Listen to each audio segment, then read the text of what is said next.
நாடாளுமன்றத்திற்கு தேர்தல் நடக்குது என்பதை மறந்துட்டு சட்டமன்ற தேர்தலுக்கு பேசுற மாதிரி பேசுறார் பழனிசாமி. மோடியை பத்தி பேசுறதை தவிர்க்க, மோடி மேல தனக்கு இருக்கிற பயத்தை மறைக்க, இன்னும் 24 அமாவாசை தான் இருக்கு பாருங்கன்னு ஏதோ உளறிட்டு இருக்காரு. தினமும் காலையில் எழுந்ததும் இன்னும் சட்டமன்ற தேர்தலுக்கு எத்தனை அமாவாசை இருக்குன்னு கணக்கு போட்டுக்கிட்டு இருக்கும். அரசியல் அமாவாசை தான் பழனிசாமி. தன்னை சுற்றி இருந்த அத்தனை பேரையும் முதலிலே குத்தின அரசியல் அமாவாசை பழனிசாமி அவர்களை சட்டமன்ற தேர்தல் வரட்டும், அதிமுக இருக்கக்கூடிய தொகுதிகளையும் சேர்த்து திமுக பறிக்கும், இது உறுதி.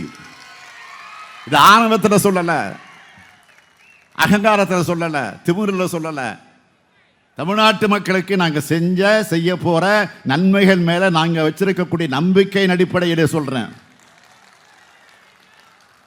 மக்களை விட எனக்கு வேற துணை கிடையாது என்ற நம்பிக்கையில சொல்றேன். எனவே 19ஆம் தேதி நடக்க இருக்கக்கூடிய தேர்தலில்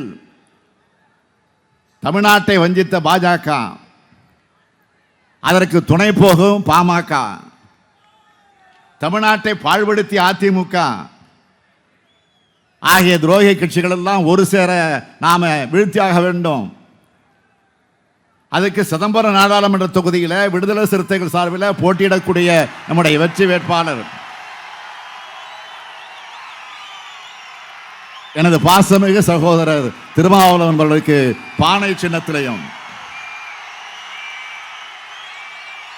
மயிலாடுதுறை நாடாளுமன்ற தொகுதியில் காங்கிரஸ் கட்சி சார்பில் போட்டியிடக்கூடிய வெற்றி வேட்பாளர் வழக்கறிஞர் சுதா அவர்களுக்கு கை சின்னத்திலையும்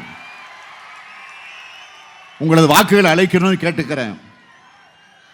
நீங்கள் அளிக்கும் வாக்கு இந்தியாவை காக்கட்டும், தமிழ்நாட்டை காக்கட்டும், உங்கள் எதிர்கால தலைமுறையை காக்கட்டும், பாசிச வீழ்த்த இந்தியாவை காக்க உங்கள் ஸ்டாலின் அழைக்கிறேன். 40 நமது, நாடும் நமது. 40 நமது, நாடும் நமது. 40 நமது, நாடும் நமது. நன்றி, வணக்கம்.